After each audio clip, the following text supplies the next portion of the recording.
सर्वप्रथम आगम पुरुष, आगम ज्ञाता, उपाध्याय प्रवर गुरुदेव श्री जितेंद्र मुनि जी महाराज साहब, गुरु भगवान एवं रत्नाधिक साधुविंद के चरणों में मेरा कोटि कोटि नमन। प्रतिदिन गुरुदेव के मुखारविंद से हम आगम वाचना श्रवण कर रहे हैं और आज भी गुरुदेव अपनी वाणी द्वारा हमें लाभान्वित करें, लेकिन उससे पहले गुरुदेव को हम सब मिलकर वंदन नमस्कार करेंगे।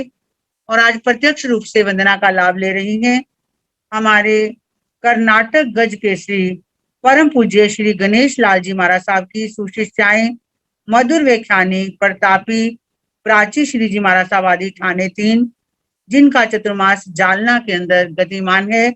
महासाधी मधुर व्याख्यानी प्रतापी प्राची श्री जी महाराज साहब आदि ठाणे 3 वंदना करके अपने आप को लाभान्वित करेंगी।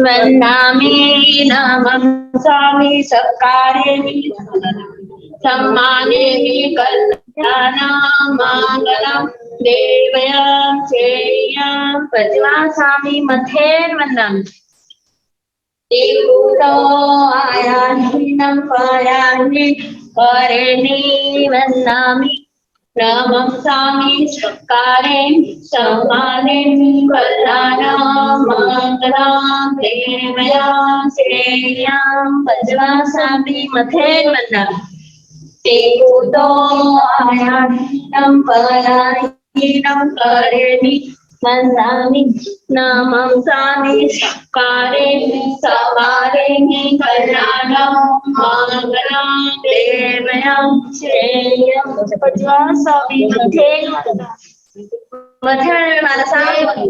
आगम की वाचना की कृपा कराए। ये आगम वाचना निर्विघ्नता से चलती रहे। हम सब साधु साध्वी गुरुदेव की ज्ञान से लाभ लेते रहे और आगम वाचना के अंदर कोई विघ्न ना आए, इसके लिए हमारे साधु साध्वी द्वारा प्रतिदिन उपवास या आयमिर तक की तपश्चर्या गतिमान है। और आज जो तपस्या चल रही है, महासाध्वी उप प्रवर्तनी श्री रमेश कुमारी जी महाराज साहब, उनका व्रतों का वर्षी तप चल रहा है। साध्वी श्री संतोष कुमारी जी महाराज साहब और साध्वी श्री क्षमा कुमारी जी महाराज साहब, जो महासाध्वी उप प्रवर्तनी श्री रमेश कुमारी जी महाराज साहब के साध्वी परिवार से हैं, उनका भी आज व्रत है। महासाध्वी श्री करुणा जी महाराज साहब, श्रमणी गौरव डॉक्टर सुनीता श्री जी महाराज साहब की शिष्या साध्वी स्मृति जी महाराज साहब, जिनका आज व्रत है। महासाध्वी श्री रिद्धिमा जी महाराज साहब की शिष्या साध्वी श्री सहिती जी महाराज साहब, महासाध्वी श्री रिद्धिमा जी महाराज साहब की सुशिष्या वैरागन बहन खुशी जैन और वैरागन बहन जिया जैन, जिन सब की आज तपश्चर्या चल रही है। तो मैं सब तपस्या करने वाले साध्वी वृंद को बहुत बहुत उनकी अनुमोदना करती हूँ और सुख साता पूछती हूँ। मैं गुरुदेव आगम ज्ञाता उपाध्याय प्रवर से करबद्ध अनुरोध करूंगी कि हे गुरुदेव हमें आगम वाणी सुनाकर लाभान्वित करें। गुरुदेव उपाध्याय प्रवर श्री जितेंद्र मुनि जी महाराज साहब।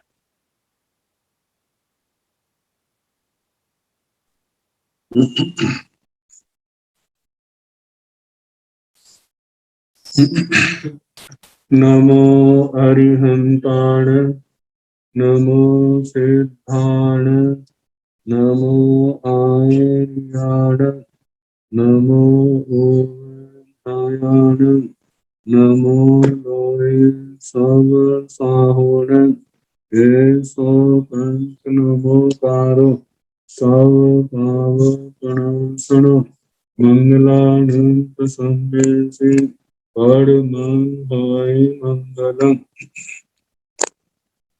जिन शासन जिन वाणी सदा जयवंत हो, श्रमण संत सदा अविचल मंगल हो, मुक्ति को प्राप्त श्रमण भगवान मान स्वामी, उनकी परम पावन कल्याणी भागवती वाणी वाचक प्रमुख श्री इंदर भूति गौतम आदि गणधर भगवान युग प्रधानाचार्य परम पूज्य श्री सुधर्मा स्वामी जी महाराज, उनकी परम पावन पाठ परंपरा वर्तमान आचार्य ध्यान योगी परम पूज्य श्री श्री मुनि जी महाराज एवं गुरुजन सबके पावन चरण सरोजों में मेरा अनंत अनंत बार वंदना नमस्कार। आगम परिषद में विराजमान वरिष्ठ मुनिराज, अन्य मुनिवृंद, परम आदरणीय भगवती स्वरूपा महासागर जी, श्री उत्तराधीन सूत्र की वाचना प्रारंभ है। तीसरा अध्ययन चल रहा है। नवमी गाथा का वर्णन सुनाते हुए हिंदुओं का प्रकरण आया कि आहच सगण लब्धुं श्रद्धा परम दुर्लभा। आत्मा को निर्ग्रंथ प्रवचन का, जिन वाणी का श्रवण मिल भी जाए, मिलने के बाद जो श्रद्धा, जिन वाणी के प्रति विश्वास, आस्था, कर्म करने की रुचि, ये और भी दुर्लभ है। दुर्लभ क्या, परम दुर्लभ है, अत्यंत दुर्लभ है। इतनी बार इतने जीव इस न्यायकारी मार्ग को सुन करके, इसका श्रवण करके बहवे बहुत सी आत्माएं परिभ्रष्टाई इस श्रद्धा से विचलित हो जाते हैं, भ्रष्ट हो जाते हैं। तो 7 निन्नवों की चर्चा में 4 का वर्णन सुना दिया था। जमाली, ऋष्यगुप्त, आषाढ़ आचार्य श्री आषाढ़ भूति जी के शिष्य और अश्व मित्र, ये 4 का वर्णन हुआ। अब 5 में है आर्य गंग। आचार्य गंग भी कहा जाता है। आचार्य श्री महावीर जी महाराज, जो 10 पूर्वों के धारक थे, जिनका जीवन बहुत ऊंचा, इस पंचम काल में जिन्होंने जिन कल्प की आराधना की, उनके प्रमुख शिष्यों में एक नाम आता है आचार्य श्री धन गुप्त जी। कुल्लू का तीर नगरी के किनारे एक साइड में इनका वर्षावास था, दूसरी ओर इन्हीं के शिष्य आचार्य श्री धन गुप्त जी के शिष्य आर्य गंग जी, उनका वर्षावास था। बहुश्रुत थे, आगमों के पारगामी थे, गुरुजनों के दर्शनों के लिए भावना बनी चले। रास्ते में, मार्ग में कुल्लू का तीर नदी जब पार कर रहे थे, तो पैरों में नदी का पानी शीतलता प्रदान कर रहा था और ऊपर से सूर्य की गर्मी उससे सिर तप रहा था। उनको ऐसा एहसास हुआ, पैरों में शीतलता, सिर में गर्मी, दोनों ही एक समय अनुभूति में आ रही। पूर्व जन्म का पाप कर्म कैसा उदय आया, विचार न करने लगे। शास्त्र में तो कहा है एक समय में एक ही उपयोग होता है, लेकिन मेरे तो दोनों ही उपयोग आ रहे हैं। एक ही क्षण में एक और शीतलता का अनुभव कर रहा हूं और उसी समय गर्मी का भी अनुभव कर रहा हूं। वे तो शास्त्र की बात, ये तो साक्षात अनुभव कर रहा हूं, इसका मतलब ये मेरी बात ठीक है। बड़े विचार के बाद जब आते आते गुरुओं के चरणों में पहुंचे, वंदना की, सुखसाता की परीक्षा की, उसके बाद इसी बात की चर्चा चल पड़ी कि मैं साक्षात एक समय में दो उपयोग इनका साक्षात अनुभव कर रहा हूं।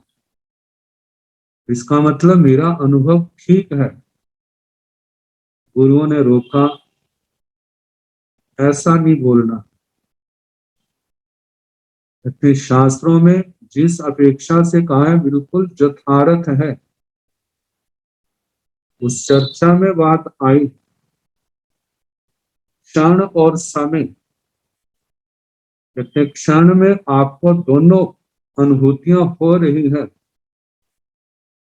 लेकिन क्षण जो है काल का समय की अपेक्षा से बड़ा स्थूल अंश है, और जो शास्त्रीय दृष्टि से जो समय है वह अत्यंत सूक्ष्म निरंश काल का अंश है। इसके संबंध में हम जब सोचते हैं कि काल का जिस समय जो है कितना सूक्ष्म होगा। कमल के 100 पत्तों का दृष्टांत एक ही समय में बीनने का आता है। जिस समय कहने को तो एक ही क्षण में सबका वेधन बीनने की क्रिया हो गई, लेकिन कहा जाता है जिस समय ऊपर की पत्ती का छेदन हुआ उस समय नीचे वाली का नहीं। सबके भेदन के क्षण अलग अलग हैं, लेकिन हमें लगता है कि ये एक ही क्षण में हो गए हैं। बस्तर का भी दृष्टांत आता है, एक ही क्षण में कितना बस्तर फाड़ देते हैं, लेकिन कहा थोड़े से समय में कितने समय। हर तंतु के छिन्न भिन्न होने का समय अलग है। फिर उनके अंदर धागों के अंदर रेशे हैं, तंतु हैं, रेशे हैं, कितना समय लगता है। और आगे चले सूक्ष्म पनक, जिसके संबंध में कहा जाता है कि नाड़ी की धड़कन में उनके 17.5 भव पूर्ण हो जाते। तो नाड़ी की धड़कन का समय जो है 1 सेकंड से भी कम है। अब हर भव सूक्ष्मपन का जो छोटे से छोटा भव है वह 256 आवलिका का है। तो 17.5 भव, अब इसकी हम गणना करें तो कहाँ जाके बैठते हैं। 256 को 17.5 से गुणा करने पर 3-4 हजार के पास है आवलिकाएं आ जाती है। तो कहा एक आवलिका के अंदर, एक आवलिका के समय बराबर जघन्य युक्त असंख्यात, जघन्य युक्त असंख्यात में जितनी गणना संख्या की है उतने एक आवलिका के अंदर समय है। तो कहा जब इतने एक आवलिका के अंदर इतने समय है तो वो समय और हमारे उपयोग का समय तो बड़ा स्थूल है, उसकी तुलना कैसे की जा सकती है। गुरुओं ने बहुत समझाया, लेकिन ऐसा कर्म का योग आर्यगंग उनको ये बात समझ नहीं आई। अब गुरु जी ने कहा कि यदि आप इस अपनी धारणा को नहीं छोड़ते तो हमें आपको संघ से बहिष्कृत आज्ञा से बाहर करना पड़ेगा। उन्होंने अपने हठाग्रह को नहीं छोड़ा, आखिर संघ से बाहर कर दिया। अपनी इस धारणा का प्रचार प्रसार कर रहे हैं। एक समय राजगिरी नगर के बाहर जहां पर गर्म पानी का झरना है वहां आए और वहां पर अपनी बात की प्ररूपणा कर रहे थे। वैहिक निवास करने वाले देवता, कहते महातपो तीर प्रभ वह झरना, और वहां पर मणिनाग नाम के नागकुमार देवता, उन्होंने जब उसकी धारणा को सुना अत्यंत कुपित हो गए, कहने लगे आकर के मुदगर उठाया है, कहने लगे आपकी धारणा गलत है। मैंने इसी स्थान पर भगवान के मुखारविंद से सुना है एक समय में एक ही उपयोग होता है। क्या आप भगवान से भी बढ़ करके आए हैं? अपनी धारणा को बदलें, अन्यथा इसी मुदगर से मैं आपका विनाश करूंगा। तो जीवन गाथा में इनकी लिखा है कि उस डर के कारण मन में आया, जब देवता कह रहा है तो इसका मतलब मैं ही गलत हूं। उसने मिच्छामि दुक्कड़म लेकर के गुरुओं के चरणों में आकर के अपनी आलोचना निंदना करके उन्हें संघ के अंदर सम्मिलित हुए। इस प्रकार पांचवें निंदम की चर्चा आती है। इतनी मुश्किल से आत्मा को जो धर्म श्रद्धा प्राप्त हुई, लेकिन जब जन्म जन्म के कुसंस्कार मिथ्यात्व का उदय होता है तो कैसे बुद्धि भ्रमित हो जाती है। अब इसके आगे छठे निंदम रोह गुप्त जी का वर्णन आता है। रोह गुप्त आचार्य श्री श्री गुप्त जी महाराज के शिष्यों में इनका नाम आता है। बड़े प्रतिभाशाली होनहार संत थे। एक समय अतिरंजिका नाम की नगरी में अपने गुरु जी के दर्शनों के लिए आ रहे हैं। नगर में प्रवेश करते उन्होंने क्या देखा, एक व्यक्ति जैसे आज के युग में बुनियादी कर रहे थे, एक संत जिसने अपने मुंह पेट पर लोहे की पेटी बांधी है,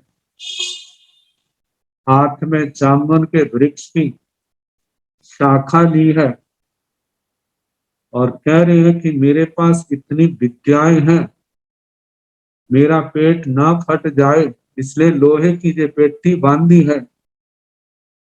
जामुन की शाखा का इसका अर्थ जो है कि जम्बू द्वीप के अंदर मेरा कोई प्रतिवादी नहीं, मेरे साथ कोई चर्चा नहीं कर सकता। रोह गुप्त जी को जोश आया, उसने कहा जी क्या जानता मैं करूंगा इसके साथ शास्त्रार्थ चर्चा। बुनियादी वाले को रोक दिया और कहा राजसभा में चले, मैं आ रहा हूं गुरु जी के दर्शन करके। गुरु जी के दर्शन किए, वंदना की और ये सारी बात की। आचार्य श्री श्री गुप्त जी महाराज उस समय के 10 पूर्व धारक 10 पूर्वधर आचार्य भगवान थे, जिनका जुग प्रधान आचार्यों में 12वें नंबर पर जिनका नंबर आता है। उन्होंने कहा कि आपने जो अच्छा नहीं किया, कहते वह तापस, उस तापस को आप चर्चा वार्ता में पराजित कर देंगे, लेकिन वह विद्याओं का स्वामी है, विद्याएं उसको सिद्ध है, उन विद्याओं से वह आपको क्या करेगा, परेशान करेगा। कहने लगा गुरु जी अब तो मैं उसको रोक चुका हूं, मेरे को जाना होगा, आप ही रास्ता निकालो। तो कथाकार कहते हैं उसके पास 7 विद्याएं थी। 7 विद्याएं जो पढ़ने मात्र से सिद्ध हो जाती हैं, ऐसी विद्याएं आचार्य श्री श्री गुप्त जी महाराज ने उनको सिखाई। और उसके बाद रजोहरण पर पाठ किया, कहा इसके अतिरिक्त और होगा तो अपने शरीर पर इसको घुमा लेना, फिर आपका कोई कुछ बिगाड़ नहीं सकता। गुरु जी का आशीर्वाद लेके वंदना करके राजसभा में पहुंचे। वहां इंतजार कर रहे थे। तो उन्होंने रोह गुपत जी ने आक्षेप पूर्वक कहा कि ये तापस क्या जानता है, जिस भी मत की स्थापना करेगा मैं उसी मत का खंडन करूंगा। वह तापस्वी विचक्षण बुद्धि का मालिक था। कहने लगा किसी और दर्शन की स्थापना करूंगा तो वो तो इसका खंडन कर देगा, लेकिन अपने मत की का खंडन कैसे करेगा। उसने जैन दर्शन की ही मान्यता को सामने रखा कि दो राशियां हैं, जीव राशि और अजीव राशि। जीव राशि के दृष्टांत में कहा मनुष्य है, पशु है, ऐसे नाम गिना दिए, और अजीव राशि के रूप में जड़ पदार्थों के नाम ले दिए। कहा जे दो राशियों की मैं स्थापना कर रहा हूं, जे इन राशियों का खंडन करें, या तो दो से ज्यादा सिद्ध करें या दो से एक की सिद्धि करें।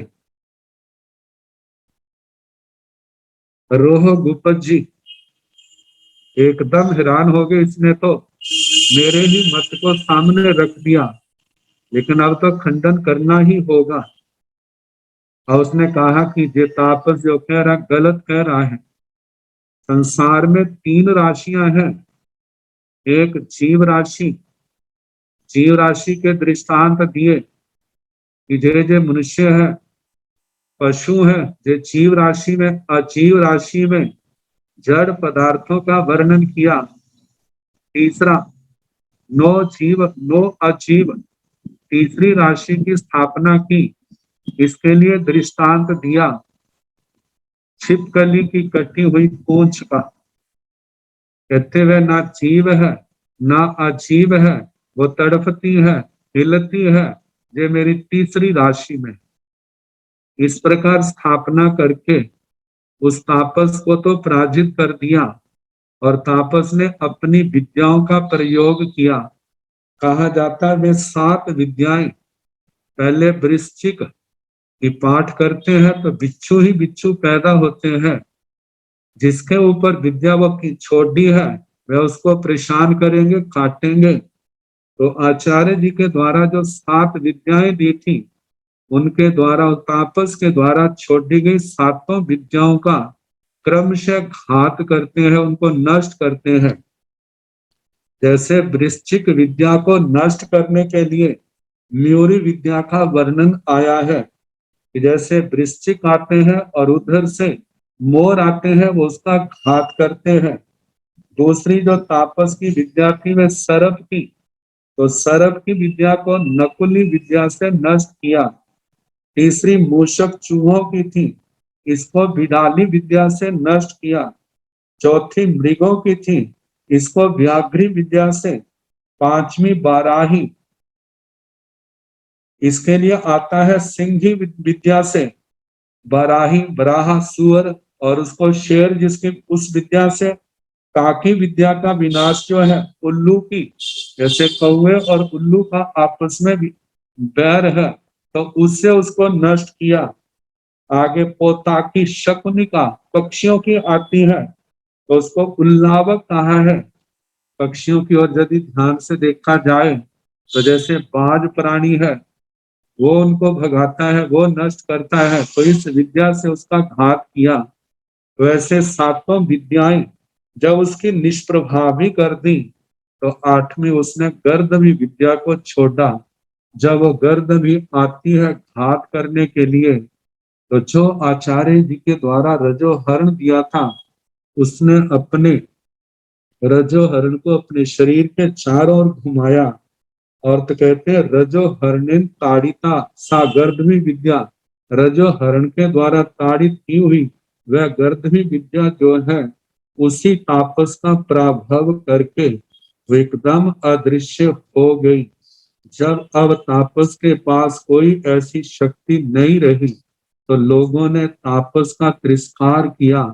ये आपकी कैसी कैसी विद्या है, शास्त्रार्थ करने आए थे, शास्त्रार्थ करते लेकिन इन विद्याओं का प्रयोग क्यों किया? अपमानित करके वहां से निकाल दिया और इधर रोहगुप्त जी को विजयी घोषित कर दिया। जब विजय घोषित किया तो उसके बाद गुरुजनों के चरणों में आए और उसने सारी बात कही। गुरुजी ने कहा कि आपने केवल उसका पराभव करने के लिए तीन राशियां स्थापित की, जो आपने सूत्रों से विरुद्ध प्ररूपणा की। वहां चलने के आने से पहले आपको कहना चाहिए था। क्या आपने कहा कि हमारे राशियां तो दो ही हैं, लेकिन इसकी बुद्धि को पराजित करने के लिए, तापस को पराजित करने के लिए मैंने 3 राशियों की स्थापना की। वास्तव में दो ही हैं। और उसके बाद क्षमा याचना करनी थी। कहते जे तो मैंने किया नहीं। कहते फिर जाके करो। कहते मैं कैसे करूं, वहां तो मेरी जय जयकार हो रही है। कहा कि आपको ये करना होगा, नहीं तो क्या है, संघ में आपको नहीं रखेंगे। और उसने कहा कि मैं तो अब 3 को ही मानूंगा। अब गुरु जी के साथ चर्चा करने लगा। तो कहा जाता है राजसभा में 6 महीने तक ये चर्चा चलती रही। अब छिपकली का आदि का जो दृष्टांत दिया जाता है, कहते हैं वो शरीर का अंग तो अलग दिखता है, लेकिन छिपकली आके आत्म प्रदेश और उस छिपकली की पूंछ में जो आत्म प्रदेश है वो एक है। वो आत्म प्रदेश उससे कटे हुए अलग नहीं है। उसके बीच का जो हिस्सा है वह उन आत्म प्रदेशों से जुड़ा हुआ है। जैसे वो आत्म प्रदेश मूल शरीर में आ जाते हैं तो उस छिपकली की पूंछ का भी हिलना झुलना समाप्त हो जाता है। जहां ये चर्चाएं चलती हैं, बड़े विस्तार के साथ इनका वर्णन किया है उन चर्चाओं का। लेकिन जब निर्णय नहीं हो रहा था तो राजा ने कहा कि आपकी चर्चा तो समाप्त नहीं हो रही, तो लेकिन मेरे काम में कितने राज कार्यों में बाधा विघ्न पैदा हो रहे हैं, तो आप जल्दी समाप्त करें। तो आचार्य ने कहा कि अभी तक तो जिन शासन का ज्ञान कितना गहरा है ये बात आई, लेकिन कल इसका निर्णय हो जाएगा। अगले दिन कहा जहां पुत्री का पण है, तीनों लोगों की जो वस्तुएं हैं वहां से मिलती हैं, वहां चले। जब वहां गए तो उन्होंने कहा हमें जीव पदार्थ चाहिए। उन्होंने जीव दिए। जब कहा अजीब चाहिए तो अजीब सामने किए। जब कहा कि तीसरी राशि ने स्थापित किया, नो जीव नो अजीव, तो आप हमारे को तीसरी राशि के जीव दें। तो वहां के प्रबंधकों ने कहा कि हम ऐसी संसार के अंदर कोई चीज नहीं है जो तीसरी राशि की है। इसके बाद भी उस रोहगुप्त को समझाया गया। जब वो नहीं माना तो संघ ने उस रोहगुप्त को संघ से बहिष्कृत कर दिया और वह अपनी 3 राशियों की मान्यता प्रचार करता रहा। तो इस प्रकार त्रैराशिक रोहगुप्त के नाम से ये प्रसिद्ध हुआ। और इनके संबंध में कहा जाता है वैशेषिक दर्शन की इन्होंने आगे चल करके प्ररूपणा की, कैसे भी है, लेकिन ये छठे निन्नव के रूप में जो रोहगुप्त हमारे सामने आते हैं, जिन्होंने जिन शासन के मतलब के प्ररूपणा से अलग हट करके अपनी अलग मार्ग की प्ररूपणा की।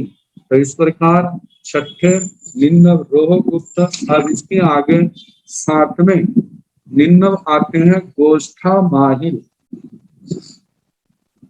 गोष्ठा माहिल के संबंध में आता है युग प्रधान आचार्यों में आचार्य श्री आर्य रक्षित जी महाराज का वर्णन आता है। उच्च कम मतलब 9 पूर्वों से इनका ज्यादा ज्ञान था, 10 पूर्व इनके पास पूर्ण नहीं थे।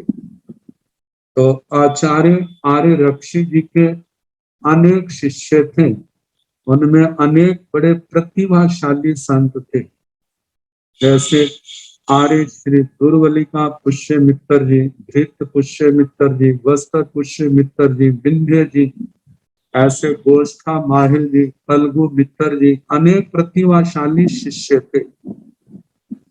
तो किसी समय मथुरा में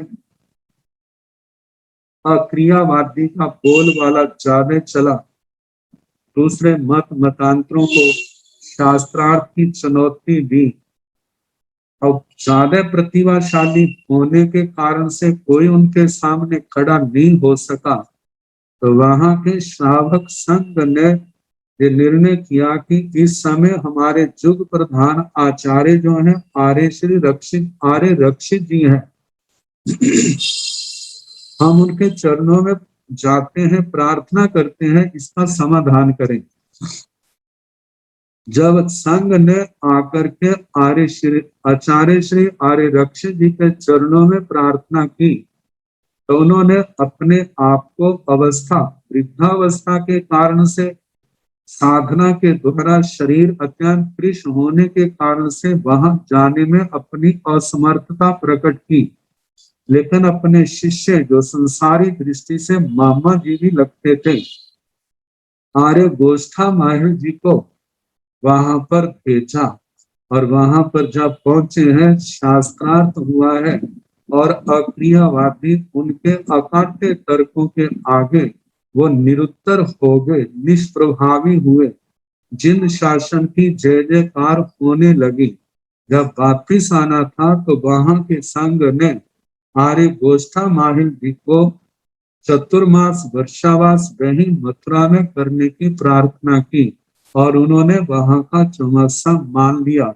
और पीछे से जब आचार्य श्री आर्य रक्षित जी ने देखा, मेरा अब जीवन ज्यादा नहीं है, लेकिन मैं अपना उत्तराधिकारी, गण का उत्तराधिकारी किसको बनाऊं, तो उस समय आचार्य आर्य रक्षित जी का पारिवारिक लोग संघ में बहुत अच्छे बहुश्रुत विद्वान थे, और उनमें कुछ चाहते थे कि आर्य फल्गु मित्र जी को आचार्य बनाया जाए, और कुछ आर्य गोष्ठा माहिर जी के पक्ष में थे कि उनको बनाया जाए। लेकिन इन दोनों से आचार्य श्री आर्य रक्षित जी संतुष्ट नहीं थे। कहने लगे कि इनसे भी ज्यादा प्रतिभाशाली है, तो वह आर्य श्री दुर्बली का पुष्य मित्र है। संघ के प्रतिष्ठित लोगों को, संतों को बताया, और उन्होंने एक दृष्टांत दिया। कहते 3 घड़े हैं, एक के अंदर चने भरे पड़े हैं, और एक के अंदर तेल भरा है, और एक के अंदर घी भरा है। कल्पना करो कोई व्यक्ति उन तीनों घड़ों को उल्टा कर दे, तो बताओ किसकी क्या दशा होगी। तो उन्होंने कहा कि जो चनों से भरा घड़ा है वह तो सारे का सारा खाली हो जाए, और जो तेल का घड़ा है वह तो बहुत खाली हो जाएगा, लेकिन फिर भी कुछ ना कुछ तो उसके अंश तेल के घड़े के अंदर लगे रहेंगे। और घी का है कहते खाली होगा, लेकिन उसमें बहुत अंश घड़े की दीवारों के साथ लगा रहेगा। अब कहा ऐसी बात है ना, तो इसको ऐसा समझो, आर्य दुर्बली का पुष्य मित्र के लिए मैं चनों वाले घड़े के समान हूँ। जितना मेरा ज्ञान था उन्होंने सारे का सारा ग्रहण कर लिया है। विंध्य के लिए, फल्गु मित्र के लिए मैं तेल वाले घड़े के समान हूँ। उसने बहुत कुछ लिया है लेकिन सब कुछ ले नहीं सका है। और जो तीसरे है गोष्ठा माहिल, उनके लिए मैं घी वाले घड़े के समान हूँ कि उन्होंने लिया तो बहुत है लेकिन बहुत कुछ मेरे पास है वो ले नहीं सका है। तो इस प्रकार कहने लगे कि मेरे अनुसार दुर्बली का पुष्य मित्र जी को आचार्य बनाना चाहिए, इसलिए मैं उनको बनाऊंगा। तो सारे संघ ने उस समय स्वीकार किया और ये घोषणा की। संघ का प्रमुख उनको उत्तराधिकारी बनाया और स्वयं ठीक समय देख करके समाधि मरण के लिए उन्होंने संथारा लिया। समाधि मरण करके उन्होंने समाधि पूर्वक अपने भव को पूर्ण किया। जब वर्षावास के बाद आर्य गोष्ठा माहिल आए, उनको पता चला कि इस प्रकार आचार्य जी ने उनको प्रमुख बनाया है। मन के अंदर संतोष नहीं, मन के अंदर बेचैनी व्याकुलता होने के कारण उनसे संतुष्ट नहीं थे। जब उस स्थान पर आए, जैसे दशपुर आता है, दशपुर जो है वर्तमान में मंदसौर जो एमपी में है, वो उस स्थान का वर्णन आता है। अलग स्थान पर रुके, संतों ने बेनती की लेकिन वो नहीं आए, वहां पर नहीं रुके। जब वाचना होती थी तो वाचना के समय भी नहीं आते थे। विंध्य अणगार जब अर्थकोरसी मतलब के स्वयं आगमों को उनका चिंतन मनन करते, अभ्यास करते, तो उनके पास आकर के सुनते थे। तो चर्चा में पहली चर्चा, दो चर्चाओं में मतभेद उठे थे। पहली चर्चा कर्म को लेकर के, कहते जिस प्रकार दूध पानी एक मिल करके एक हो जाता है, ऐसे मतलब के दूध में पानी मिल गया है, ऐसे ही आत्मा के अंदर कर्म मिल जाते हैं। जैसे अग्नि और लोहे का गोला आपस में मिलकर के एकम एक हो जाते हैं, ऐसे ही कर्म जो है आत्मा के साथ मिल जाते हैं। जब विंध्य अनगार ने इस चर्चा का वर्णन किया तो कहने लगे ऐसा नहीं है, कर्म ऐसे नहीं बनते, ऐसे हो। और उसमें कहा कि 3 प्रकार का बंध कर्मों का बंधन है, जैसे बद्ध सपृष्ट है, बद्ध सपृष्ट है और निकाचित है। जो तो सपृष्ट है वो तो केवल जैसे वीतराग श्रवण के, वीतराग आत्मा के होता है 11, 12, 13वें गुण स्थान में, पहले समय में बंधे, दूसरे में क्या होते हैं भोगे, तीसरे समय वो निर्जरा हो जाती, अलग हो जाते हैं ऐसे। और जो बद्ध सपृष्ट है आत्मा से बनते हैं, लेकिन कभी तपस्या के द्वारा, कभी भोग करके वो क्या हो जाते हैं, नष्ट हो जाते हैं। निकाचित कर्म का तो फल अवश्य में भोगना पड़ता है।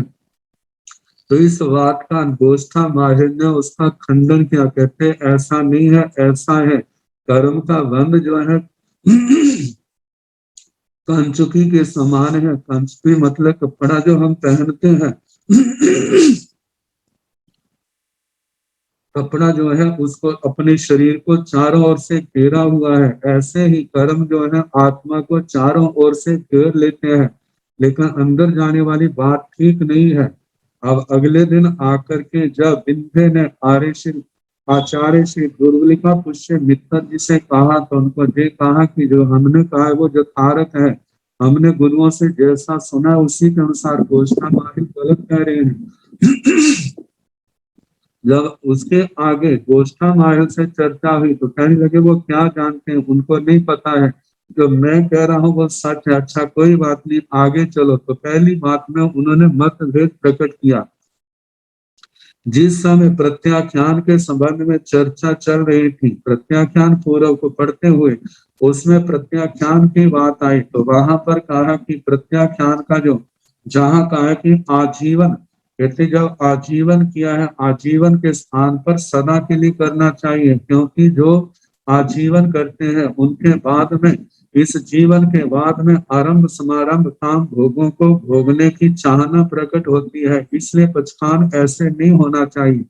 और विंध्य ने अपने आचार्य भगवंत के आगे पुनः इसको जिज्ञासा को प्रकट किया, कहा कैसे होना चाहिए। तो उन्होंने कहा कि संयुक्त जो पचखान है वो केवल आजीवन के होते हैं, क्योंकि यदि हम जीवाए के स्थान पर सदा के लिए करते हैं तो अगले जन्म में देवगति में जाएंगे, तो वहां पर वो पचखान टूट जाएंगे, क्योंकि वहां पर विरति नहीं है। तो सारा समझाया।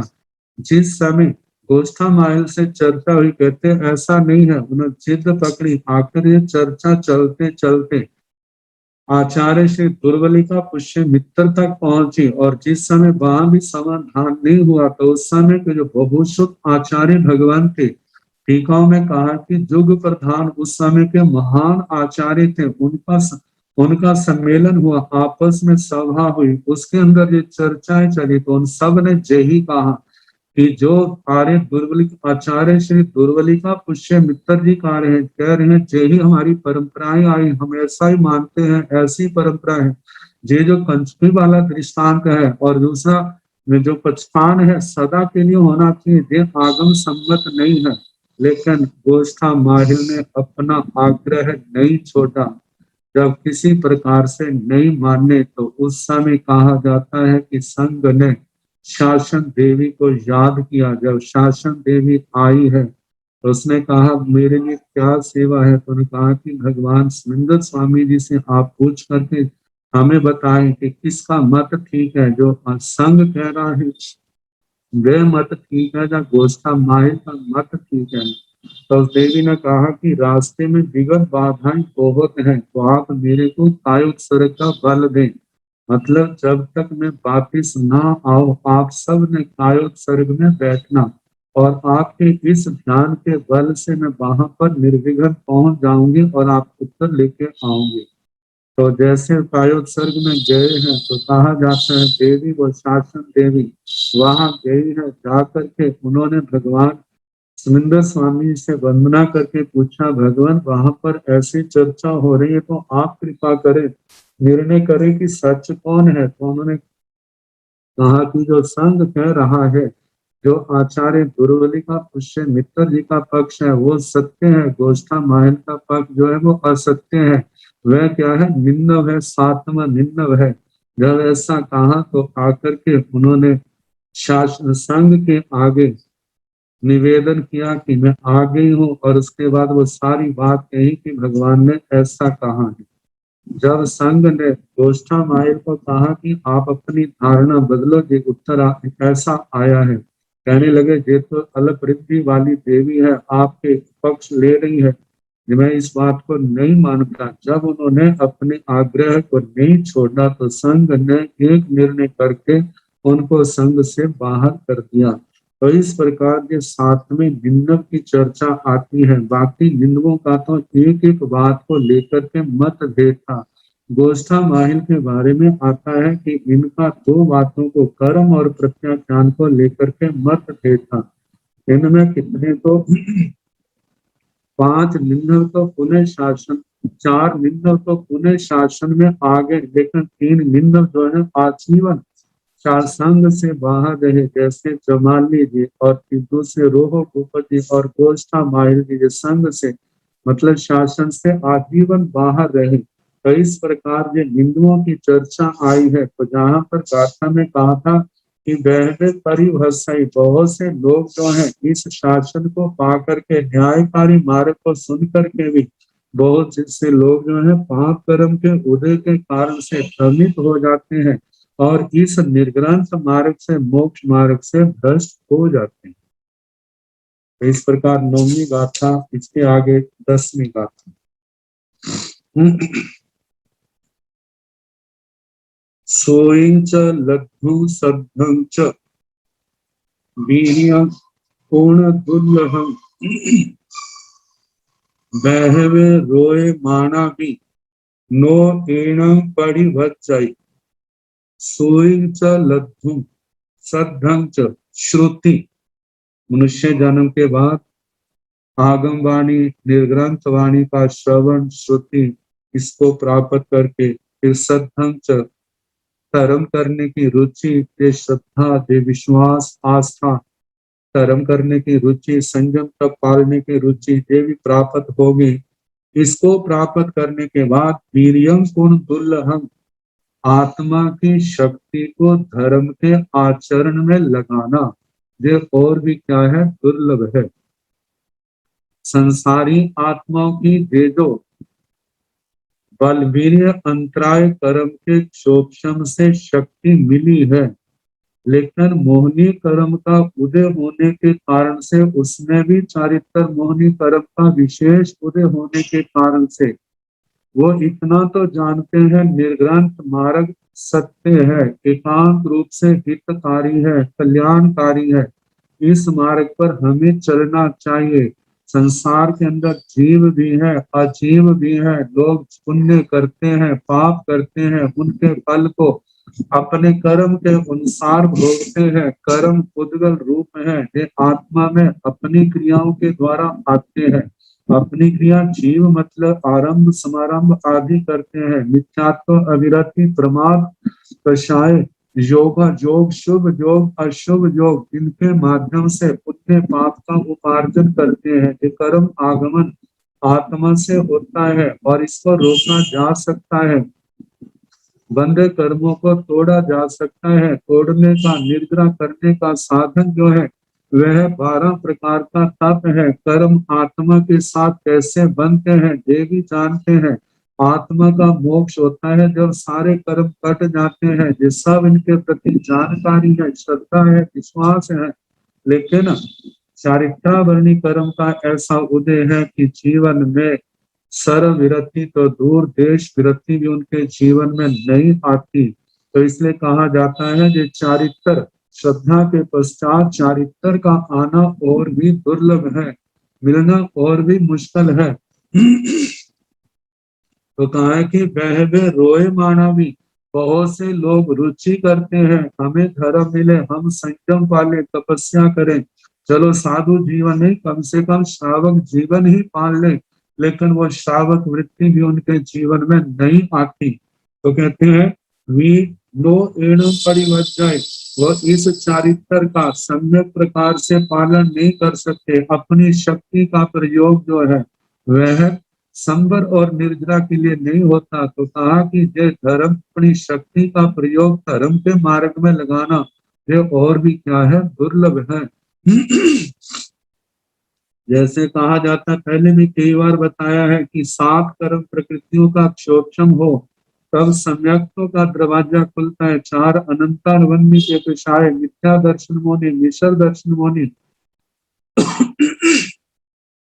सम्यक्त्व मोनि, जे 7। और जिस समय अप्रत्याख्याना वर्ण के कषाय जो है शांत होते हैं तो उस समय श्रावक वृत्ति का मार्ग खुलता है, जिससे जब 11-11 के साथ प्रत्याख्याना वर्ण कर्म के क्षायों का जब ये शांत होते हैं तो साधु जीवन का द्वार खुलता है। तो 15 प्रकृतियों के क्षोभम के कारण से आत्मा के जीवन में साधु जीवन आता है।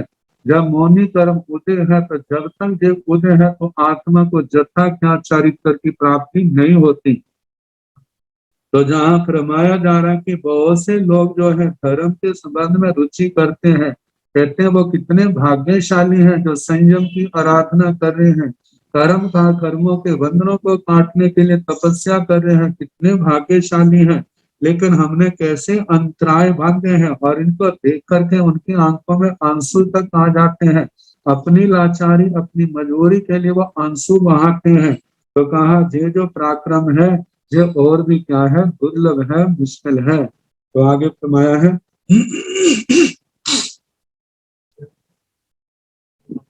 मानु सत्तमी आयाओ, जो धम्मं सोच सत्तहि, तवसी वीर्यं लक्ष्म संबुढ़े निथुने रयम। अब कहा कि ये 4 अंग, मनुष्य जन्म, शास्त्र श्रवण, धर्म, श्रद्धा और संयम में पराक्रम।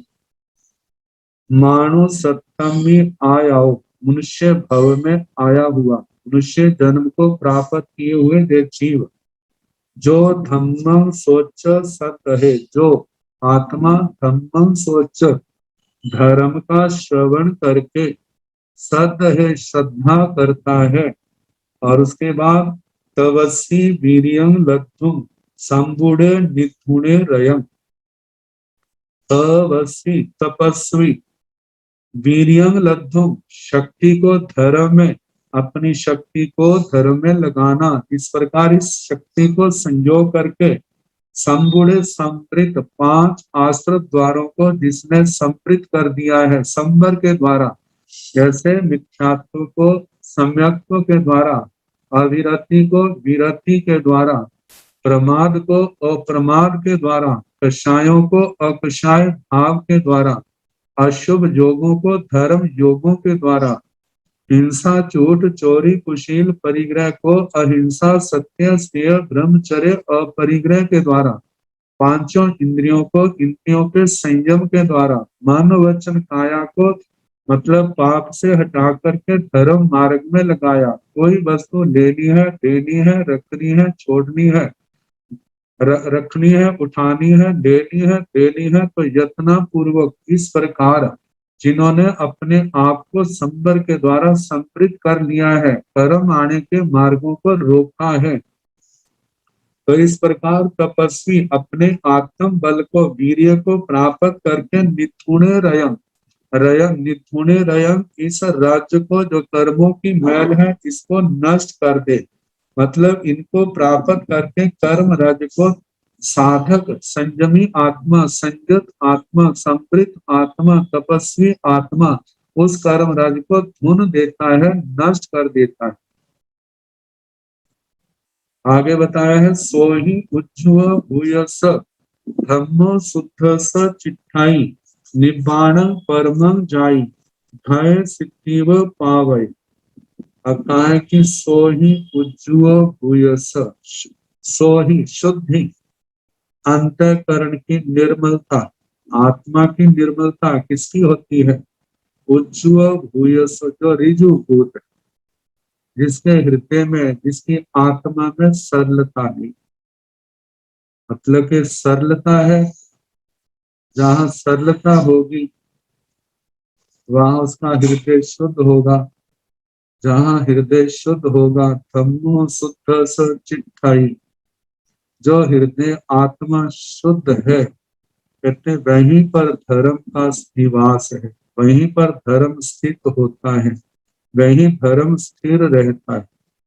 निब्बाण परमं चाई खाए सिद्धि व पावै, परम निर्वाण को ऐसी आत्मा प्राप्त करती है।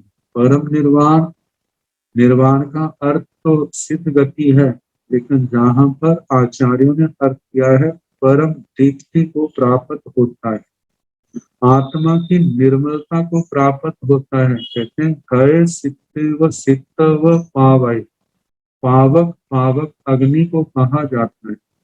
कहते हैं घी से सींची हुई आग, जैसे घी की जोत होती है, उसकी दीप्ति और अग्नियों से अलग ही होती है। उसके अंदर उज्ज्वलता, निर्मलता, मतलब शोभायमान वो बहुत ज्यादा होती है। जैसे उसकी दीप्ति घी की आग की सबसे ज्यादा होती है, ऐसे जिसका हृदय शुद्ध है और जिसके हृदय में ऐसा धर्म, धर्म कौन सा?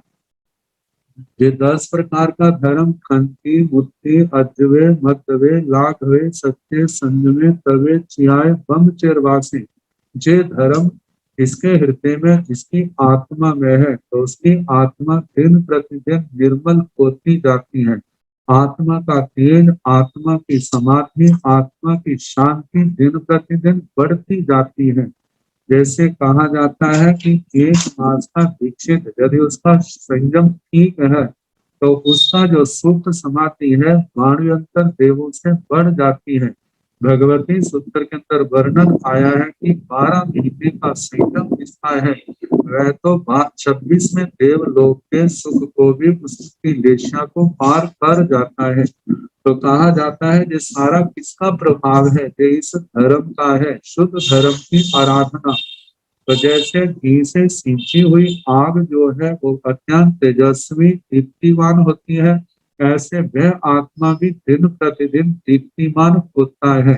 और आगे बढ़ते बढ़ते जब सारे कर्म क्षय हो जाते हैं, तो वह आत्मा के निर्वाण को भी प्राप्त कर लेता है, सिद्ध गति को प्राप्त हो जाता है।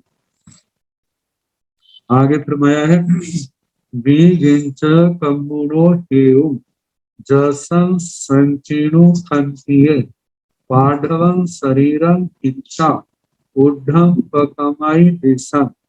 अब भगवान कह रहे हैं कि हे आत्मा, हे साधक, बीगिंच कम्मुनो हेउ, कम्मुनो कर्म के हेतु को, जो कर्म बंध के कारण है, कर्म बंध के कारण ये प्राणातिपात, मृषावाद, अदत्ता दान, मैथुन, परिग्रह या मिथ्यात्व, अविरति, प्रमाद, कषाय, योग जो है, फिर आगे पांचों इंद्रियों का असंयम है, मन वचन काया का असंयम है, ये जो आश्रव द्वार है, 18 पाप है, कर्म बंध के जितने कारण है, कहते हैं इनको ये कम्मुनो है, ये कर्म बंध के हेतुओं को भी इंच आप इनको दूर करो, इनको छोड़ो, इनका परित्याग करो। जसंग संकीर्णो खंतिये, खंतिये क्षमा के द्वारा, मतलब क्षमा तो एक नाम दिया है, लेकिन इसके साथ जो इसका परिवार है, जैसे खंति, मुक्ति, अद्वै, मध्वे, ये चार धर्म के द्वार, और जितने धर्म के द्वार हैं उनकी आराधना के द्वारा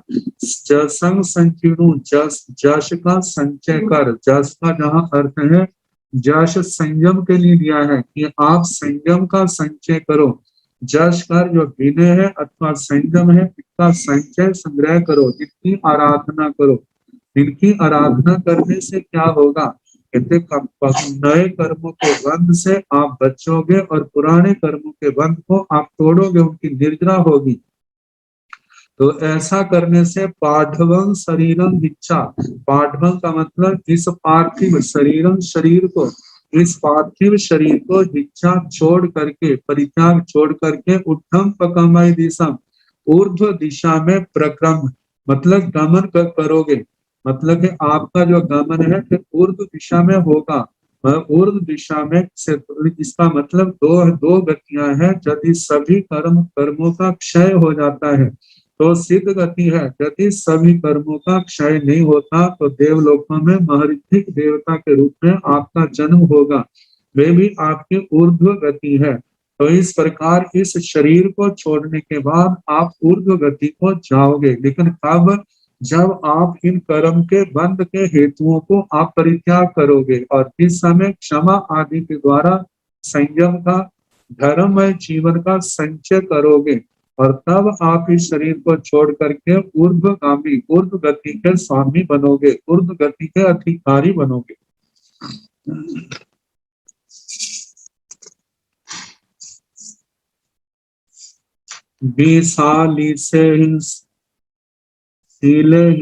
जखा उत्तर उत्तरा महासुक्ताव दीपंता मनंता अपुणचव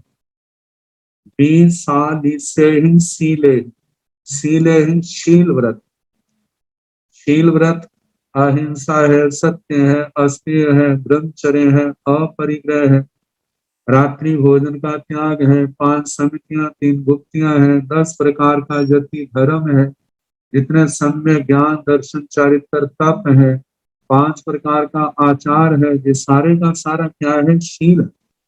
कहते 20 साल से ही 20 सदृश, मतलब अलग अलग, इनका पालन करने से देवलोकों में जो आत्मा पैदा हुई है, जखा उत्तर उत्तरा, जक्ष, जक्ष का मतलब जहां पर केवल वाणियंत्रों के संबंध में नहीं, जक्ष का जहां पर देव के रूप में लिया है। और देव भी कैसे हैं, महरिद्धिक देव, विमानिक देव। कहते उत्तर उत्तरा, एक दूसरे से उत्तर है, जैसे पहले देवलोक, दूसरे देवलोक, तीसरा देवलोक, चौथा देवलोक, और इसमें भी जैसे पाखड़े आते हैं, पहले से दूसरे पाखड़े के ज्यादा रिद्धि वाले हैं, दूसरे से तीसरे वाले ज्यादा रिद्धि वाले हैं, आगे बढ़ते बढ़ते देवलोकों का पहले देवलोक से दूसरे देवलोक वाले, दूसरे देवलोक से तीसरे वाले, तीसरे से चौथे वाले, और उसके आगे जो है 5वां है, 6ठा है, 7वां है, 8वां है, ऐसे 26वें देवलोक तक आता है। एक दूसरे से क्या है, महरिद्धि है, उत्तरोत्तर महारिद्धि के स्वामी है। महासुक्ता व दिक्पंता, कहते ऐसे दैदिप्यमान महासुक्ता व, संसार में जो महाशुक्ल पदार्थ है, जैसे जहां पर महाशुक्ल जो है चंद्रमा और सूर्य के लिए आता है, तो उनके अंदर बड़ा शुक्ल रंग है, लेकिन कहा कहते हैं कि उनसे भी बढ़ करके विमानिक देवलोकों में क्या है, शुभ्रता, शुक्ल वर्ण पाया जाता है। तो कहा कि ऐसे महाशुक्ल के समान देदीप्यमान होते हुए मनंता अपूर्ण चव, वहां पर इतनी आयु है, अब उनको एक जन्म तो दिख रहा है, इतना अवधि ज्ञान भी इतना आगे नहीं जाता, ऐसे लगता है अब तो हमारा जहां से च्यवन होगा ही नहीं। तो अपूर्ण चवन, अपुनर्च्यवन, मतलब वहां से हमारा च्यवन होगा नहीं, ऐसा मानते हैं वो। लेकिन जहां पर जन्म है वहां पर मरना तो निश्चित है। देवलोकों में कितनी आयु है, जैसे कि वैमानिक देवलोकों में, पहले देवलोक में कम से कम एक पल्योपम में, ज्यादा ज्यादा 2 सागरोपम में, दूसरे देवलोक में कम से कम पल्योपम से कुछ ज्यादा है, ज्यादा ज्यादा 2 सागरोपम से ज्यादा है, तीसरे में कम से कम 2 सागरोपम, और उसके आगे 7 सागरोपम ज्यादा से ज्यादा है, चौथे देवलोक में 2 सागरोपम से कुछ ज्यादा है और ज्यादा 7 सागरोपम से ज्यादा है, पंचवें देवलोक में 5 और 7 और 10 का है, कम से कम 7 सागरोपम की और ज्यादा ज्यादा 10 सागरोपम की, छठे में 10 14 का है, फिर उसके आगे 7वें में 14 17 का है, कम से कम 14 सागरोपम, ज्यादा ज्यादा 17 सागरोपम, फिर उसके आगे एक एक सागरोपम बढ़ते जाते हैं। ऐसे 9वें में 8वें में 17 18 है, आगे 18 19 है, आगे एक एक बढ़ते जाना, 19 20 21 22 23 24 25 26 27 28 29 30 31, 21 में देवलोक में कम से कम 30 सागरोपम, ज्यादा ज्यादा 31 सागरोपम है, 4 69 विमानों में विजय विजयंत विजय विजयंत जयंत अपराजित में कम से कम 31 सागरोपम, ज्यादा ज्यादा 33 सागरोपम की, और 26 में देवलोक में सबकी 33 सागरोपम की आयु है। तो कहा कि इतनी लंबी आयु, तो मनन था अपूर्ण च्यवन, ऐसा मानते हैं अब तो हमारा च्यवन होगा ही नहीं, लेकिन फिर भी सिद्ध गति में देवलोकों की लंबी आयु में अंतर है। सिद्ध गति तो वह है जहां पर जाना है वहां से वापिस नहीं आना, देवलोकों में चाहे कितना भी लंबा भव क्यों ना हो, आखिर एक दिन जन्म होता है तो एक दिन उनको भव पूर्ण हो जाता है, वहां से चलना पड़ता है। तो कहा लेकिन जहाँ के तप संयम की आराधना से ऐसा ऐसा पुण्यवानी वाला, ऐसा प्रभावशाली उनको स्थान प्राप्त होते हैं। तो आगे कहा है अप्रिया देव कामानं काम रूप व्यूपिनो उठम कप्पेसु चित्तन्ति कुब्बा पाबास सया बहु। कहा कि अप्रिया देव कामानं, वहां पर देवों के काम भोग जो है उनको अर्पित है, मतलब प्राप्त है, काम रूप व्यूपिनो, काम रूप मतलब अपनी इच्छा के अनुसार रूप बनाने वाले, छोटा बनाते हैं बड़ा बनाते हैं, जैसा चाहे वैसा बना लेते हैं, वैसे व्यूपिनो विकुर्बना करने वाले, उड्ढम कप्पे सोचिठंति, ऊर्ध्व लोक में कल्पों में स्थित होते हैं। अब कल्पों में भी एक कल्पोपन है, एक कल्पातीत है, पहले से लेकर के 12वें देवलोक तक तो कल्पोपन देवता है, 13वें से लेकर 26वें तक जो कल्पातीत देवता है। तो कहा इनके ऊपर कल्प विमानों में स्थित होते हैं। उपा वास से बहु, पूर्व वास से सैकड़ों वर्ष, बहु का मतलब बहुत, मतलब जहां पर जैसे बहुत सैकड़ों पूर्व, ये तो जहाँ की आयु की अपेक्षा, लेकिन वहां पर तो पल्योपम सागरोपमों के अनुसार वहां देवताओं की आयु होती है, ऐसी लंबी आयु वहां पर पाते हैं, वहां रहते हैं। आगे बताया तत्व खिच्चा जहां ठाण जखा आउ खय चुआ गोवेंती मानुसंग जोड़ी से दसंगे अभी जाए। तत्व खिच्चा जहां ठाण, तत्व मतलब उन कल्पों में, जहां ठाण जैसा जैसा जिनको स्थान मिला है, खिच्चा वहां पर स्थित होकर वहां रह करके, कहते जखा वो देवता आउ खय छुआ, आयु कर्म का क्षय होने पर चुआ च्यवित हुए, ओवेंती मानुसिंग जोनी, वह मनुष्य जोनी को, मनुष्य भव को प्राप्त होते हैं। कहाँ पर पैदा होता है, से दसंगे अभी जाए, जहां पर 10 अंगों की प्रधानता है, ऐसे स्थानों पर उनका जन्म होता है। क्योंकि पूर्व जन्म में संयम तप की भी आराधना बहुत की, और संयम तप का ऐसा प्रभाव है जिसके कारण देवलोकों में गए, लेकिन पुण्य जो है वहां भी समाप्त नहीं हुआ। कहते हैं ज्यादा करके जो जो जिनकी करनी, जिनकी साधना शल्यों से मुक्त होती है, उनका ऐसा ही प्रभाव होता है। केतन वत्सं हिरण्यं च पशवो दास पौरुषं चतारी काम कंदानी तत्थ से उपवज्जय।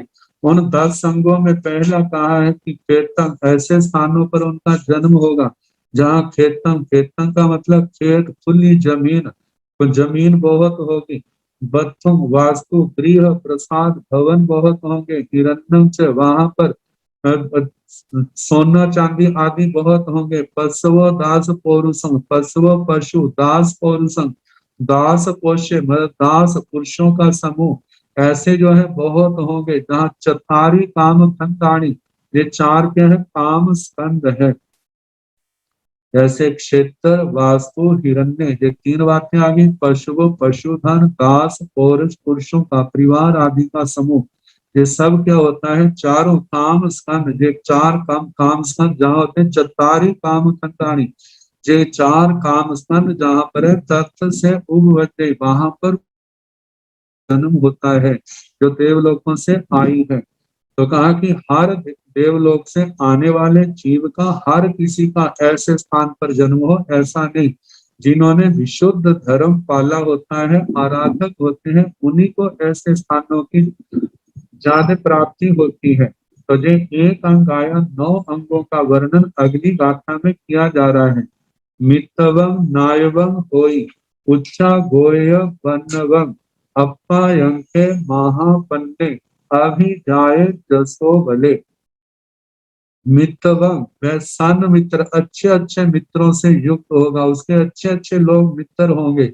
नायवम, उसकी ज्ञातिवान, अपनी जाति के लोग उसके लिए बड़े अच्छे होंगे, वह जाति के लिए अच्छा होगा, जाति वाले उसके लिए अच्छे होंगे। होई भवती, होते हैं। आगे उच्चा गाय, उसका जन्म उच्च गोत्र में होगा, जिसका चारों ओर मान सम्मान होगा।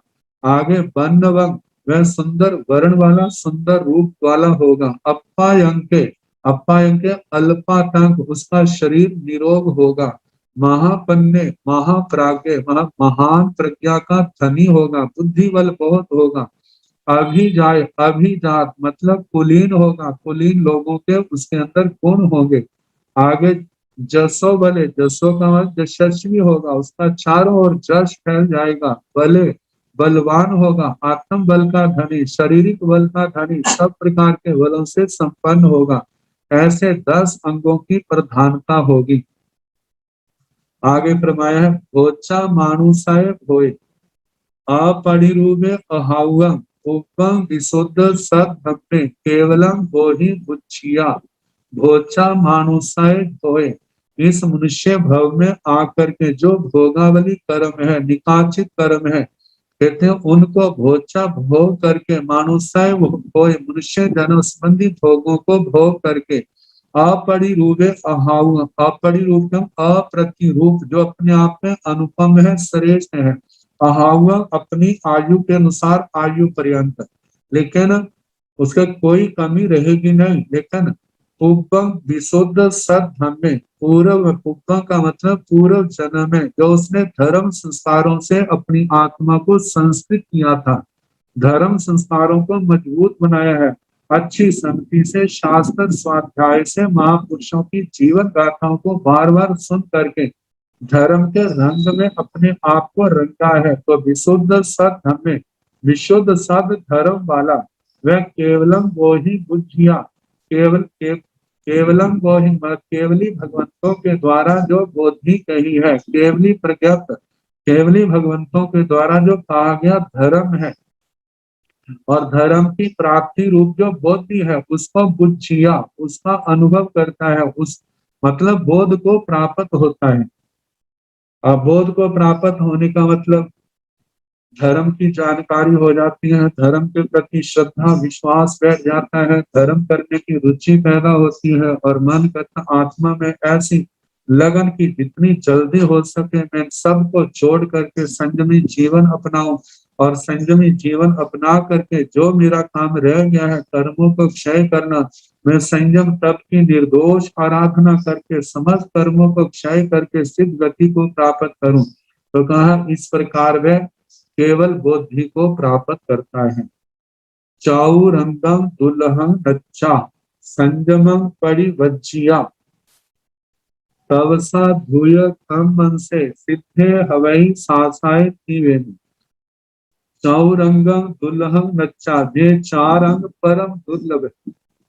ये 4 अंग मनुष्य जन्म, श्रुति शास्त्र श्रवण, आगम वाणी का सुनना, निर्ग्रंथ प्रवचन का सुनना, आगे तीसरा है धर्म श्रद्धा, चौथा है संयम में, तप में, धर्म में, जीवन में अपनी शक्ति का प्रयोग करना। तो ये 4 अंगों को परम दुर्लभ मान करके संयमम परिवर्तिया, वह संयम को स्वीकार करता है। संयम को स्वीकार करके मतलब प्रतिबोध पा करके उसने साधु दीक्षा ले ली।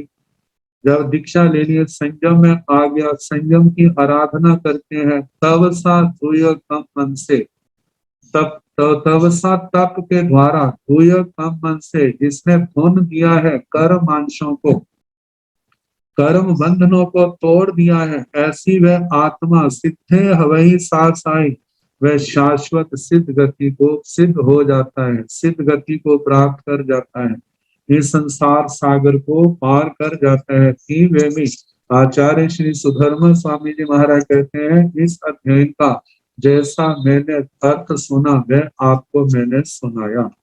अब इसके आगे तीसरा अध्ययन समाप्त हुआ। आगे चौथा अध्ययन असंख्यम, चतुर्थ अध्ययन असंस्कृत। असंस्कृत कहते हैं जो संस्कृत नहीं है, कहते हैं जीवन समाप्त हो गया है तो उसको कोई बढ़ा नहीं सकता। यदि जीवन टूट गया है तो उसको संसार में कोई जोड़ नहीं सकता। शास्त्रों में वर्णन आता है 2 प्रकार की आयु, एक निरुपक्रम आयु है और एक सोपक्रम आयु। निरुपक्रम आयु जो है वह बाहर के जितना समय उसमें लेना है उतना ही लेना है, उतने समय में वे आयु कर्म के पुद्गल होते जाते हैं। उस समय में कोई कमी नहीं होती, वह जितना समय बांधा है उतना ही समय वो भोगेगा। निरुपक्रमी आयु नारकी, देवताओं की और चुगलियों की तो नीमा होती है। आगे इसके अतिरिक्त जो त्रियंश और मनुष्य रह गए हैं, इसमें चुगलिये, इसमें चरम शरीरी और श्लाका पुरुष, इनकी भी आयु निरुपक्रमी होती है। शेष की भजना है, किसी की निरुपक्रमी आयु है, किसी की सोपक्रमी आयु। निरुपक्रमी आयु चाहे कितना भी समय, कितना भी बड़ा निमित्त क्यों ना हो, समय से पहले उनकी मृत्यु नहीं होती। लेकिन जब मृत्यु के समय किसी को उपक्रम लगता है, किसी को नहीं लगता। लेकिन उपक्रम लगे चाहे ना लगे, लेकिन जैसे दीवे में से तेल खत्म हो गया, अब उसको कोई बुझाए ना बुझाए, उसने तो बुझना ही। निरुपक्रमी आयु वाले का जब समय पूरा हो गया तो बाहर का निमित्त लगे चाहे ना लगे, अब तो उनका जीवन समाप्त हो। लेकिन जो सोपक्रमी आयु वाले हैं, उनके संबंध में कहा जाता है कि समय से पहले भी उनकी आयु पूर्ण हो जाती है। आयु पूर्ण का मतलब उनकी डेथ हो जाती है। इसके संबंध में टीकाकारों ने, आचार्यों ने दृष्टांत दिया है, जैसे किसी दीपक में तेल भरा है और वो सारी रात जलना है। यदि कोई उपक्रम, किसी की ठोकर ना लगे, गिरे ना, तो वह सारी रात जलता रहेगा, इतना उसके अंदर तेल है। लेकिन यदि किसी की ठोकर लग गई, दीपक उल्ट गया है और उल्टने के बाद तेल बिखर गया है और वो आग को पकड़ जाएगा, जिसने सारी रात जलना था, और वो थोड़ी देर में ही जल करके समाप्त हो जाए। इसी प्रकार जिनका आयु कर्म का बंधन ढिला है किसी स्थान पर, तो कहते हैं बाहर का प्रबल निमित्त मिलेगा, वो बीमारी का भी हो सकता है, दुर्घटना का भी हो सकता है, शोक का भी हो सकता है, अत्यंत हर्ष का भी हो सकता है, वैसे अत्यंत भोजन का हो सकता है, कोई भी निमित्त हो सकता है। तो उस निमित्त के कारण से, जैसे वो बर्तन जो है, तेल का बर्तन उल्टने के कारण से वो जल्दी तेल जल गया, इसी प्रकार वह जो आयु का कर्म है, जो उसने इतने समय में ज्यादा समय भोगना था, वो थोड़े ही टाइम में क्या कर लेगा, उस कर्म को भोग लेगा। तो कहा जाता है कि आयु किसकी निरुपक्रमी है, देवता नारकी का तो निश्चित है, निरुपक्रमी है। चुगलियों की निरुपक्रमी है, श्लाका पुरुषों की निरुपक्रमी है, जो चरम श्रेणियां उनकी निरुपक्रमी है, और बाकी का तो कोई निश्चय नहीं है। हमारी आयु निरुपक्रमी है, सोपक्रमी है, कुछ भी नहीं कहा जा सकता। यदि आत्मा ने ये विश्वास कर लिया कि मेरी आयु निरुपक्रमी है, मेरी जवानी आएगी, बुढ़ापा आएगा, अभी तो मैं दुनिया को देख लूं, जब बुढ़ापा आएगा तो मैं धर्म ध्यान कर लूंगा, जीवन को सफल बना लूंगा। कहते बुढ़ापा आया तो ठीक है, यदि ना आया, पहले ही आयु सोपक्रमी हुई, टूट गई, तो फिर क्या है, आत्मा की कहाँ जाना होगा। फिर उसको अच्छे धर्म किया नहीं, संयम पाला नहीं, तपस्या की नहीं, सत्संग की नहीं, ना करने के कारण से दुर्गतियों में ही जाना पड़ेगा, अत्यंत हीन स्थानों पर जाना पड़ेगा। तो भगवान कहते हैं कि ये जो आयु है, जब तक आजू कर्म आपका समाप्त होता है तो उस समय उसको कोई बढ़ा नहीं सकता, टूट जाता है तो उस समय आयु कर्म को जोड़ नहीं सकता। ऐसा समझ करके आपको धर्म आराधना में प्रमाद नहीं करना चाहिए। तो इस अध्ययन का नाम प्रमाद और प्रमाद भी रखा है, जहाँ पर प्रमाद करने वालों का वर्णन भी है और प्रमाद को छोड़ने का वर्णन भी है कि आप प्रमाद को छोड़ने अप्रमत्त अवस्था में आए। ये अप्रमत्त अवस्था जो है ये धर्म ध्यान में है, संयम तप में है, कर्मों के बंधन से रुकने में है, कर्मों के बंधनों को तोड़ने में अप्रमत्तता है, ना कि संसार के काम धंधों में है। संसार के काम धंधे तो कर्म बंध का कारण है, लेकिन भगवान ने मोक्ष मार्ग दिखाया है, इस मार्ग पर चलोगे तो तुम्हारे दुखों का एकांतिक और आत्यंतिक क्षय होगा। संसार के मार्ग में आत्यंतिक एकांतिक क्षय नहीं होगा, मतलब पूर्ण रूप से क्षय नहीं होगा। तो इस चौथे अध्ययन में अप्रमत्तता का उपदेश दिया है। इसके संबंध में कल फिर जैसे अवसर होगा सुनाने का प्रयास किया जाएगा। अब गुरुदेव से मैं सर्वत प्रार्थना करूंगी कि गुरुदेव आप अपनी मंगल में वाणी से मंगल पाठ सुनाकर हमें नमो अरिहंताण, नमो सिंहाण, नमो आर्याण, नमो बद्धायाण, नमो लोये संसाहोण, केशो पंच नमो पारो साव पाव फणसण मंगलाण मंगलम श्री चतारि मंगलम सिंहामंगलम साहु मंगलम केवली पुनः धम्मो मंगलम चतारि लोकोत्तम हरिहंसा लोकोत्तम सिद्धा लोकोत्तम साहु लोकोत्तम केवली पुनः धम्मो लोकोत्तम चतारि शरणं प्रवक्ष्यामि हरिहन्ते शरणं प्रवक्ष्यामि सिद्धे शरणं प्रवक्ष्यामि साहु शरणं प्रवक्ष्यामि केवली पुनः धम्मं शरणं प्रवक्ष्यामि। चार शरण सुख करने दुख करने मंगल करने और शरणा नहीं कोय जो भव प्राणी आश्रय अक्षय।